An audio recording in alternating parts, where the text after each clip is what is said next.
In chemistry, there's three parts you have to consider when you are observing anything in terms of chemistry.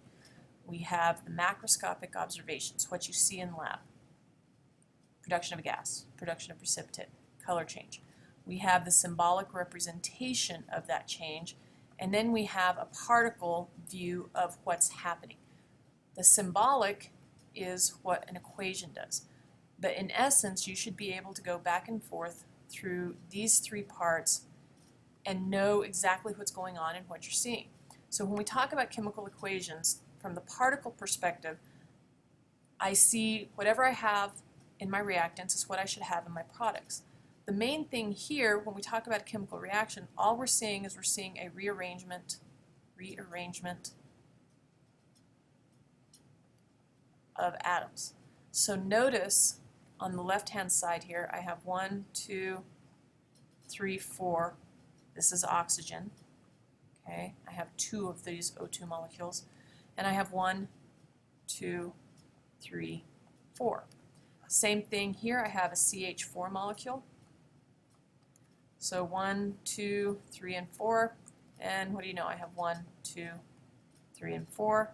But the hydrogen that was on the carbon is now strictly with the oxygen in water, and the carbon is now with oxygens in the form of CO2. So this is the product, so we can see the carbon and the carbon. I rearrange atoms, but I don't get rid of them.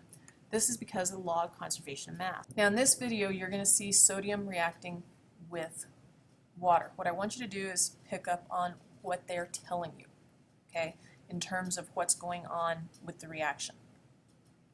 Sodium and potassium react with water. First, bromothionyl blue indicator is added to the water. Quick thing here, bromothionyl blue is simply something that allows us to know an acid or a base. Notice that it stays yellow after they add it until they add the sodium, and that's when we see a change. If we see a change in color, remember that's indicative of a chemical reaction. Now sodium is dropped onto the water. It begins to react. As it reacts, the indicator turns blue, showing that the solution is now basic.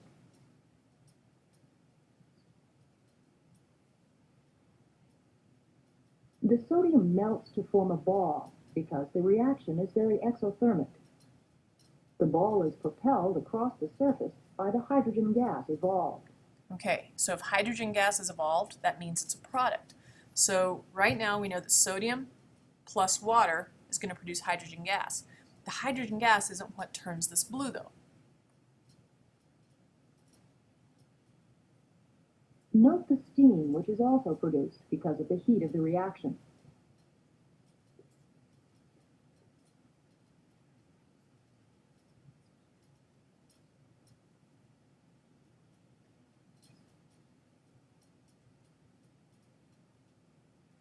It finally disappears, leaving a solution of sodium hydroxide.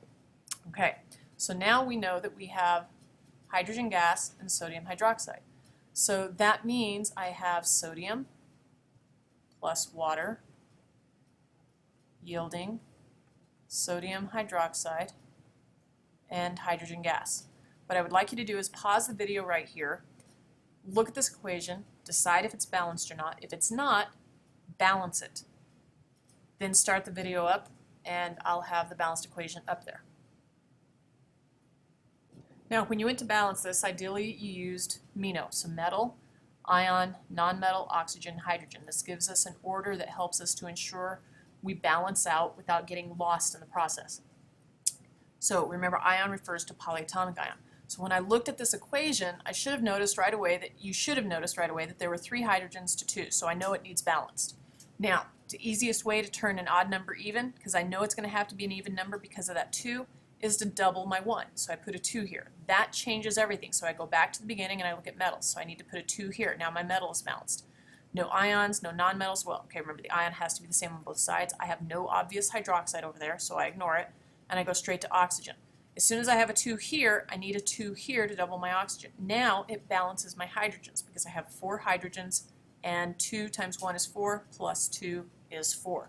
Now, what this boils down to is matter can't be created or destroyed.